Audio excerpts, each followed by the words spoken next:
ആനെങ്കിൽ പോരുത്.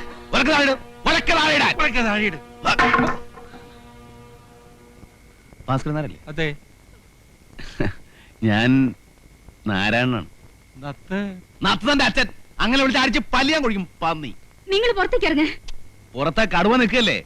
വളർത്തുമ്പോ ഇത്തിരി മര്യാദക്ക് വളർത്തിക്കൂടെ? പട്ടിയാണെങ്കിൽ എന്ത്? എന്നെ നിലം തൊഴിച്ചിട്ടില്ലെന്നേ. കൊച്ചകത്തേക്കല്ലേ?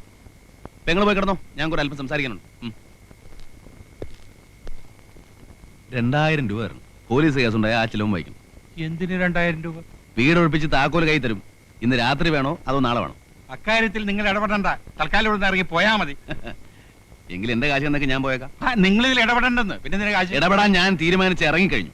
മുന്നോട്ട് വെച്ച കാലം പിന്നോട്ട് എടുക്കുന്ന ചരിത്രം നാരായണനില്ല. വീട് ഒഴിപ്പിച്ചാലും ശരി, ഇല്ലെങ്കിൽ ശരി, എനിക്ക് എന്റെ കാശ് കിട്ടണം. ചോര കണ്ട് പേടി മാറിയവനാണ് നാരായണൻ. അതാരും മറക്കണ്ട. ഒഴിപ്പിക്കണോ വേണ്ടയോ? രണ്ടായാലും കാശിന് കുറവില്ല. എന്ത് തീരുമാനിച്ചു? എന്നാ പിന്നെ ഒഴിപ്പിച്ചിട്ട് എന്നാ പോരെ? മതി. ഇന്ന് വേണോ നാളെ വേണോ? നാളെ മതി. അപ്പോ പട്ടിയെ ചങ്ങല കിട്ടാൻ ഞാൻ വരാൻ കിടന്നോളാം. നിങ്ങൾക്ക് വാതിലടച്ചകത്തിറങ്ങി സുഖമായിട്ട് ഉറങ്ങാം. Okay okay okay. Good night. Good night.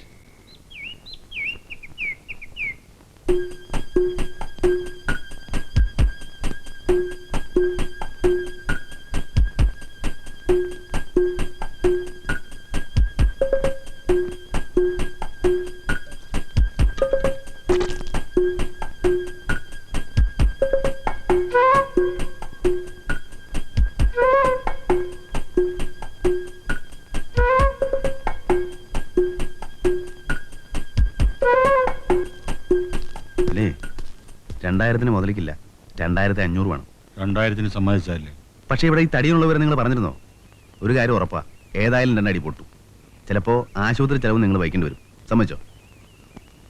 സമ്മതിച്ചോ? സമ്മതിക്കാതെ പിന്നെ എന്താ നിവർത്തി? അന്നച്ചിന്ന് സംസാരിക്കും.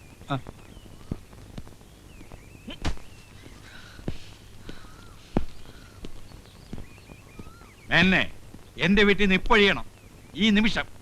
കേസ് കൊടുക്കുന്നല്ലേ പറഞ്ഞത്? നമുക്ക് കോടതി കാണാം. അല്ലാതെ നീ ഒഴിയില്ല അല്ലടാ.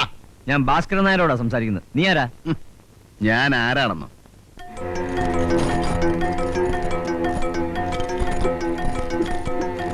എന്നെ നിനക്കറിയില്ല. അറിഞ്ഞാ നീ വിറയ്ക്കും. ചോര കണ്ട് കൊതി മാറിയവനാടാ ഈ നാരായണൻ. എന്നെ തൊട്ടവന്റെ ശവ ഇവിടെ വീഴും. ചട്ടിങ്ങലൊക്കെ എടുത്ത് ഇറങ്ങും. അല്ലെങ്കിൽ കുമ്പളങ്ങ ചവിട്ടുന്ന പോലെ ചവിട്ടും. ഈ തടിയൊന്നും എനിക്കൊരു പ്രശ്നമല്ല. ഇറങ്ങണം. ആ വേണം. ആ മിണ്ടി പോറത് മിണ്ടിയ നാക്കാൻ ചവിട്ടി പറിക്കും.